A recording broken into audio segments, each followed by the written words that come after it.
वीज ग्राहकांकडे आता स्मार्ट प्रीपेड मीटर लागणार आहे। हे काम अदानीसह एकूण 4 खासगी कंपन्यांना देण्यात आले आहे।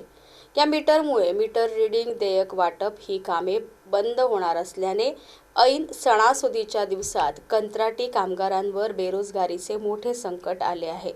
कंत्राटी कामगार संघटनेच्या माध्यमातून तुकुम परिसरातील मीटरची पाहणी केली असता काही बाबी समोर आल्या आहेत। आधी ही कामे कंत्राटदाराच्या माध्यमातून व्हायची। या कंत्राटदारांनी हजारो कामगारांना यासाठी रोजगार दिला, परंतु स्मार्ट मीटरमुळे आता हे सर्वच कर्मचारी बेरोजगार होणार आहेत। एकीकडे केंद्र व राज्य सरकार राज्यात जास्तीत जास्त रोजगार देण्याची गोष्ट करतात, तर दुसरीकडे आम्हाला बेरोजगार केले जात आहे, असा आरोपही कंत्राटी कामगारांनी केला आहे।